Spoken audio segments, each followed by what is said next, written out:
வணக்கம் மக்களே. விடுதலை 2 படம் பார்த்து முடிச்சாச்சு. படத்தை பத்தி சொல்றதுக்கு முன்னாடி ரெண்டு விஷயம் சொல்லிக்கிறேன். ஃபர்ஸ்ட் ஒரு ஹாப்பி நியூஸ்.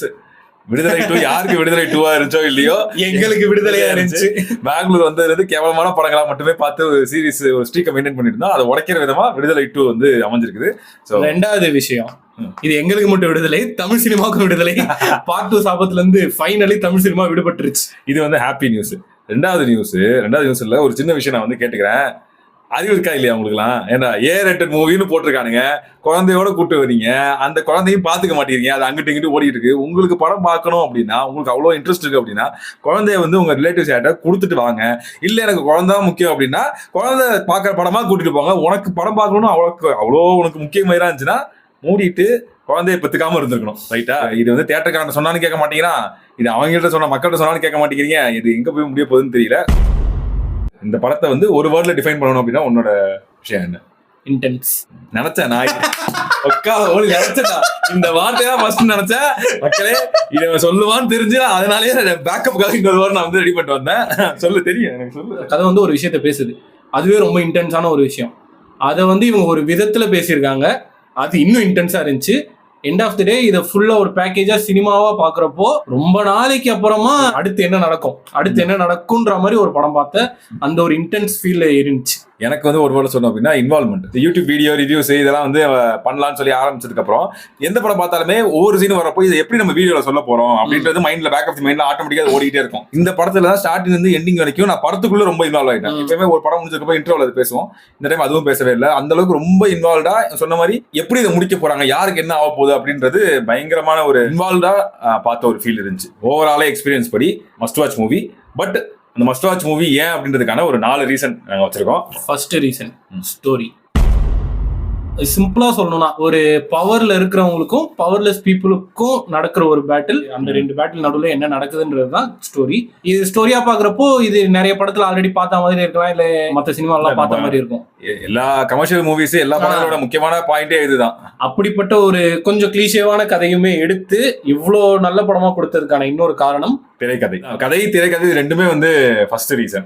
சொன்ன மாதிரி சிம்பிளான ஒரு கதை, ஆல்ரெடி தெரிஞ்ச ஒரு கதையை எடுத்துக்கிட்டு அதுல எவ்வளவு நாட்ஸ் போட முடியும், அந்த நாட்ஸ் எந்த இடத்துல வந்து அவுத்து கரெக்டான நமக்கு ஒரு ரிவ்யூல கொடுக்க முடியும்ன்றத வந்து வெற்றிமாறன் வந்து பயங்கரமா பண்ணியிருக்காரு. பழைய விடுதலை இன்டர்வியூ எல்லாம் பாக்குறப்போ வெற்றிமாறனோட ஃபர்ஸ்ட் பிளான் என்னன்னா, அசுரனுக்கு அப்புறமா ஒரு எளிய மக்களுக்கான படம், ஒரு எளிய மக்களை கேரக்டரா வச்சு நான் ஒரு படம் எடுக்கலான் இருக்குன்றது தான் அவரோட ஃபர்ஸ்ட் ஆப்ஷன். நான் என்ன நினைச்சேன், தர்மதுரை மாதிரி ஒரு படம், இல்ல மாமனிதன் மாதிரி ஒரு படம், இது கடைசி விவசாயி மாதிரி படம், அந்த மாதிரி படமா இருக்கும்னு நினைச்சேன். ஆனா இது டோட்டலா எளிய மக்களோட டார்க் சைடுன்னு ஒண்ணு இருக்குல்ல, எளிய மக்களோட பெயின் எதனால ஆகுதுன்ற ஃபுல்லா ஃபோக்கஸ் பண்ணி இந்த கதை இருந்துச்சு. மற்ற படங்கள்ல அது வந்து கொஞ்சம் கமர்ஷியல் ஆகும்போது வேற இடத்துக்கு போகும், அந்த ஹீரோ ஆஸ்பெக்டா மாறும். பட் இந்த இடத்துல வந்து அந்த மக்கள் எதனால கஷ்டப்படுறாங்கன்றதுக்கு சாலிடா 2 ரீசன் வச்சிருக்காரு.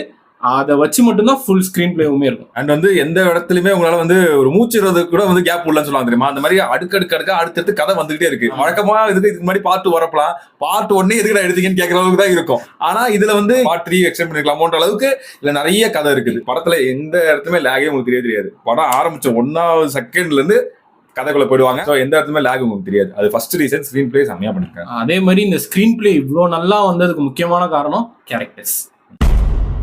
இந்த கதை வந்து ஒரு டிராமா, ஆனா பேச போற விஷயம் வந்து ரொம்ப பெரிய விஷயம்.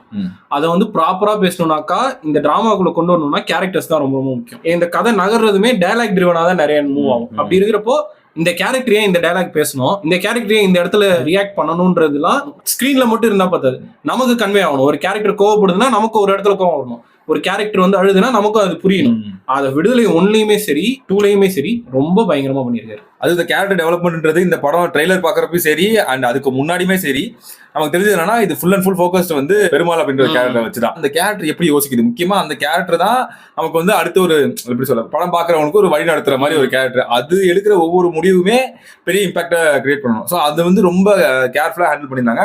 அந்த ஒரு கேரக்டர் தான் மெயின் கேரக்டரை தாண்டி மீதி வந்து எந்தெந்த கேரக்டர்ஸ்லாம் இந்த படத்துல வந்துச்சோ, லைக் கென் கருணாஸ் செம்மையா நடிச்சிருந்தாரு. அது அடுத்த பாயிண்ட்ல சொல்லணும் தானே வச்சிருக்கேன். இப்ப எதுக்கு அந்த கேரக்டர் இல்ல சொல்றேன்,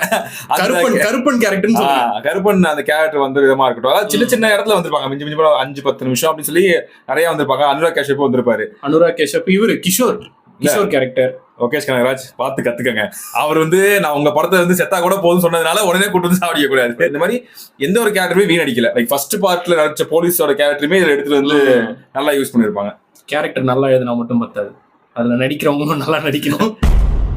ஃபர்ஸ்ட் இந்த படத்தோட ஹைப்பே வெற்றிமாறன் படத்துல சூரியன் நடிக்கிறாரு. அதை அவர் வந்து ஃபர்ஸ்ட் பார்ட்லயே ப்ரூவ் பண்ணிட்டாரு. இந்த பார்ட்ல இன்னும் நிறைய கேரக்டர்ஸ் எக்ஸ்பேண்ட் ஆக இன்னும் நிறைய ஆக்டர்ஸ் உள்ள வர மஞ்சு வாரியர் நடிச்சதா இருக்கட்டும், அவங்களுக்கு வந்து ஸ்கிரீன் ஸ்பேஸ் இருக்கு, ரொம்ப கம்பேரிட்டிவ்லி கம்மி தான். ஆனா வந்த இடத்துல இம்பாக்ட் கிரியேட் பண்ணிட்டு போற மாதிரி ஒரு ஆக்டிங். எந்த கேரக்டருமே விஜய் சேதுபதி கேரக்டர் அளவுக்கு வரல. எல்லாமே அவர் தான் ஒரு 80% அவர் தான் இருப்பாரு. அனுராக் கஷ்யப்புமே வந்து மிஞ்சி போனா ஒரு 5 நிமிஷம். ஆனா வந்து அந்த கேரக்டர் அதை பாக்குறப்ப அனுராக் கஷ்யப் ஞாபகம் வருது. ஓகே, இப்படி ஒரு கேரக்டர் கூட்டு வந்திருக்காங்க, அந்த கேரக்டர் தான் பேசுதுன்றதுதான் நமக்கு தோணும். அதுக்கப்புறமா ஃபர்ஸ்ட் பார்ட்ல டிஏன்னு ஒரு கேரக்டர் இருக்கும், பெருமாள் கூட இருக்கிறது, அவரா இருக்கட்டும். முக்கியமான ஆளு கென் கருணாஸ். ஒரு 1/2 மணி நேரம் தான் வருவாரு, ஆனா பயங்கர இம்பாக்ட். கதையோட ஸ்டார்டிங்கே அவர் தான். அவர் ஒரு இடத்துல கோவம் பண்ணும்போது நமக்கும் கோவம் வரும். அந்த மாதிரி சின்ன ஸ்பேஸ்ல சூப்பரா பெர்ஃபார்ம் பண்ணிருப்பாரு. அந்த கேரக்டர் நல்லா நடிச்சதுக்கு காரணம் வந்து அந்த கேரக்டருக்கு நம்ம பாவப்படுறதுக்கு காரணம் வந்து போஸ் வெங்கட் வில்லன் கேரக்டர் பண்ணிருப்பாரு. அந்த பண்ணையார் கேரக்டர் வந்திருப்பாரு. பயங்கர அங்க இருக்கு, எனக்கு இந்த நிலம் எல்லாம் எனக்கு தான் சொந்தம், நீங்களே எனக்கு தான் சொந்தம்ன்ற மாதிரி ஒரு கேரக்டர் வந்திருக்கும். தரமா பண்ணிருப்பாரு. அவருக்கு நல்லா சூட் ஆகுது. சேத்தன் போன பார்ட்ல ஒரு மாதிரி வில்லனிசம் காட்டியிருந்தா, இதுல அப்படியே டோட்டலா வேற மாதிரி ஒரு வில்லனிசம் காட்டியிருப்பாரு. உங்க கேரக்டரை பார்த்து எரிச்ச மயிர் வரும்ல, அவரை பார்த்தா வருது. அது இந்த படத்துல வில்லன் கேரக்டர்ஸ் எல்லாத்தையும் பார்த்தா வரும். அவன் கடைசியில வர அந்த ஒரு போலீஸ் கேரக்டர் வந்து நம்ம எதிர்பார்க்காத ஒரு போலீஸ் கேரக்டர் வந்து வில்லனா மாறுற மாதிரி இருக்கும். அதோட ஆக்டிங்கா இருக்கட்டும், டைம் எடுத்து இந்த கதை சொல்லிதான் இந்த கேரக்டரை பத்தி தப்பா நினைக்கிறது தாண்டி அவன் நடிக்கிறதே வந்து ஒரு டக்குன்னு நமக்கு எரிச்சல கிளப்பி விடுது. அதுவே பயங்கரமா ஹெல்ப் பண்ணுது. கேரக்டர் வந்து நல்லா எதுனா பார்த்தாது, கேரக்டர்ல நடிக்கிறவங்க நல்லா ஆக்ட் பண்ணா பார்த்தாது, அவங்க என்ன சொல்றாங்க, அவங்க என்ன டைலாக டெலிவரி பண்றாங்கன்றது முக்கியம். அதுதான் நம்மளோட ஆளாது. ஃபர்ஸ்ட் சொன்ன மாதிரி இது ஒரு டிராமா, டயலாக் ட்ரிவன் கதையா தான் எனக்கு இது பட்டுச்சு. படம் இல்ல, பாடம். ஆனா எந்த இடத்துலயுமே அது நமக்கு போரே அடிக்காது. நீங்க ஆல்ரெடி உங்களுக்கு அரசியல் நிறைய தெரியும், ஐடியாலஜியா உங்களுக்கு பல விஷயங்கள் தெரியும்னாலும் சரி, உங்களுக்கு இல்ல அதை பத்தி பெருசா ஐடியா இல்லாட்டியுமே சரி, அவங்க சொல்றதை நீங்க லிசன் பண்ணுவீங்க. உங்களுக்கு இன்னும் புரிதல் வந்துகிட்டே தான் இருக்கும். ஃபுல்லா புரியலாம் கூட அட்லீஸ்ட் வெளியே வர்றப்போ கொஞ்சமாவது தெரிஞ்சுட்டு வருவாங்க. ரொம்ப கரெக்டா மிடில் கிரவுண்ட் ஃபைன் பண்ணி உனக்கும் புரியணும் அவனுக்கும் புரியணுன்ற மாதிரி அந்த டைலாக்ஸ் எல்லாம் எழுதினாங்க. அவர் என்னென்ன கருத்துலாம் சொல்லணும்னு நினைச்சாரு வெற்றிமாறன் வந்து எல்லாத்தையுமே அந்த படத்துல வந்து மொத்தமா கொட்டி தீர்த்துட்டாரு. மூச்சோட கூட கேப் கொடுக்க மாட்டாரு அவரு. இது இந்த கருத்து வச்சுக்க, அடுத்த கருத்து வச்சுக்க. ஆக்சுவலா நெகட்டிவா சொல்லல, பாசிட்டிவா தான் சொல்றோம். Must watch movie. இந்த 4 காரணத்துக்காக நீ கண்டிப்பா பார்த்தே ஆகணும். இது வந்து அதுக்கு மாற்றுக்கிறதே கிடையாது. பட் இருந்தாலுமே எந்த படமா இருந்தாலும் அதுல கண்டிப்பா நெகட்டிவ்னு ஒண்ணு இருக்கும். வழக்கம் போல டப்பிங் வெற்றிமாறன் நாட்டிக்கொண்டு டப்பிங்னு போட்டுடலாம். அந்த அளவுக்கு டப்பிங் மோசமா இருந்துச்சு. கடைசி நாள் வரைக்கும் உட்காந்து அசைன்மெண்ட் எதுவும்ல, அந்த மாதிரி அண்ணன் ஒரு நாள் முன்னாடி தான் டப்பிங்க முடிப்பாரு. அந்த படங்களோட இதுல பாக்குறப்ப லிப்சிங்ல உங்களுக்கு டப்பிங் பெருசா பிரச்சனை இல்லை.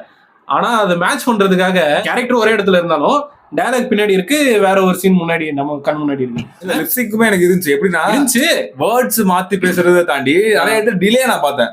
அவங்க பேசி முடிச்சிருவாங்க, வாய்ஸ் அதுக்கப்புறம் 98% வந்து இன்வால்வ்மெண்டா பார்த்தா, அந்த 2% எனக்கு அப்பப்போ நான் வெளியே வந்துட்டே இருந்தேன். சோ அது வந்து இருந்துச்சு, டிலே இருந்துச்சு. அடுத்தது இது பெரிய நெகட்டிவ்னு சொல்ல முடியாது, ஒரு சின்ன மனக்குமுறல் தான் மியூசிக் தான். ஒரு 3 பாட்டு இருக்கும்னு நினைக்கிறேன். அது ஒரு சில பாட்டு பெருசா ஒட்டல. பிஜிஎம் வந்து நல்ல இன்டென்ஸா போற கதையில பிஜிஎம்மே உங்களுக்கு நல்ல இன்டென்ஸா இருந்ததுன்னா படம் எங்கேயோ போயிருக்கும், இன்னும் பயங்கரமா இருந்திருக்கும். சோ அந்த மாதிரி இடத்துல வந்து மியூசிக் கொஞ்சம் கம்மியா அந்த இன்டென்சிட்டியை மேட்ச் பண்ணாத மாதிரி ஒரு ஃபீல். எப்படி இருந்துச்சுன்னா ஃபர்ஸ்ட் பார்ட்ல போட்டு கொடுத்த மியூசிக் எல்லாம் எடுத்து வச்சு மிச்சம் ஒட்ட வச்சு இந்த படத்துல போட்டாங்க. இதுக்குன்னு பெருசா எஃபர்ட் எடுத்த மாதிரி தெரியல. அகைன் படம் நல்லா இருந்துச்சுன்றதால கண்டுக்கல.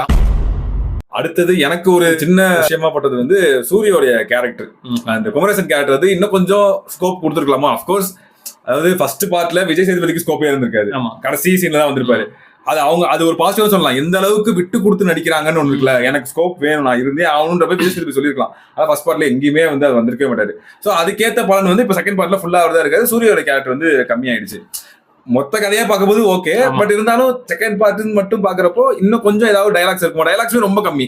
என்னங்கய்யா புரியலைங்கய்யா அப்படின்னு மட்டும் தான் இருக்கும். மற்றபடி வாய்ஸ் ஓவர்ல நம்ம கதை நரேட் பண்ணுவார்ல, நான் இதை பண்ணமா இங்க போனோமா, அதுல வந்து சூரிக்கு நிறைய வாய்ஸ் ஓவர் இருந்திருக்கும். பட் ஆக்டிங் வைஸ் சீன்ல பாக்குறப்போ ரொம்ப கம்மி தான். பட் கிளைமேக்ஸ்ல அவர் பண்ண அந்த ஆக்டிங், பேசிருக்கவே மாட்டாரு, ஒரு வார்த்தை வந்திருக்காது. ஆனா அவர் அந்த கண்ணுல ரியாக்ட் பண்றது அது வயசுலயே தெரிஞ்சிடும் எவ்வளவு பெரிய ஒரு கில்ட் ஒண்ணு இருக்குது, எவ்வளவு கோவம் இருக்குது, எவ்வளவு வெறுப்பு இருக்குது. இது எல்லாமே அவரோட நடிப்புல தெரிஞ்சிருக்கும். நிறைய கதை இருக்குது. அகைன் கிளைமேக்ஸ் டுவர்ட்ஸ் கிளைமேக்ஸ் போறப்போ ரொம்ப ரஷ் பண்ணி முடிச்ச மாதிரி இருந்துச்சு. லைக் நிறைய விஷயங்கள் வந்து டைலாக்ஸாவே வந்து டக்கு நான் கதையை நவுத்துறேன், சீன்ஸா எடுத்து அதை எக்ஸ்பிளைன் பண்ணி நான் பண்ணணும் அப்படின்னா நல்லா டீட்டெயிலா பண்ணிருக்கலாம். ஸ்கோப் இருக்குது, நல்ல கதை தான், போர் அடிச்சிருக்காரு. பட் அதை இந்த படத்தை இந்த பார்ட்டோட முடிச்சுக்கணும்னு முடிவு பண்ணி பண்ண மாதிரி இருந்துச்சு. ஸோ அதனாலேயே நிறைய டைலாக்ஸ் வந்து அவசரப்பட்டு பேசுன மாதிரி இருந்துச்சு. ஏன்னா டைலாக்ஸ் எதுவுமே சும்மா கேட்டு விடுற மாதிரியான டைலாக் கிடையாது, ஆமா அதை நம்ம ப்ராசஸ் பண்ற மாதிரியான டைலாக். ஆமா. சோ அப்படி இருக்கிறப்போ கொஞ்சம் இருங்கடா எனக்கு புரியலடா இருங்கடா அப்படின்ற மாதிரி இருக்கும். ஏன்னா இதுல இன்னொரு ஒரு அது நைட்டுன்னு சொல்ல முடியாது, ஒரு டிசப்பாயின்மெண்ட் தான் சென்சார். சென்சார் பண்ணாம இருந்திருக்கோம்ன்றியா? பண்ணாம இருந்தா எனக்கு இன்னும் ஜாலியா. ஆமா, அதாவது லைக் அது ஒரு பெரிய பிரச்சனை. அதை பத்தி நம்ம எக்ஸ்பெக்ட் எஃபெக்ட்ஸ் தனியா ஒரு வீடியோ. ஆமா, இது என்னன்னா இது ஒரு அரசியல் பேசுற படம்ன்றதுனால ஒரு சில சென்சார் இல்லாட்டி நமக்கு ஒரு அரசியல் அண்டர்ஸ்டாண்டிங்குமே வந்திருக்கும்ன்றதுதான் எனக்கு தோணுச்சு. ஸோ இந்த படம் நீங்க பாத்துட்டீங்களா, உங்களுக்கு பிடிச்சதா இல்லையான்னு கமெண்ட் செக்ஷன் சொல்லுங்க. நாங்க சொன்னது வந்து கரெக்டா இல்லையா, உங்களுக்கு கரெக்டா ஆசா இல்லையான்றதும் சொல்லுங்க. அண்ட் இந்த வீடியோ பிடிச்சதா லைக் பண்ணுங்க, ஷேர் பண்ணுங்க, மறக்காம கமெண்ட் பண்ணிட்டு சேனல் சப்ஸ்கிரைப் பண்ணிட்டு பக்கத்துக்கு பெல் ஐகான் கிளிக் பண்ணிட்டு தேங்க்ஸ் என்ற ஆப்ஷனை சூஸ் பண்ணி உங்களுக்கு காணிக்கையை செலுத்துங்க. அடுத்த நல்ல வீடியோ மீட் பண்றோம். நன்றி, வணக்கம். நான் வடச்சென்னை டு அது ஹார்ட் டிஸ்க் வந்துருக்கும்.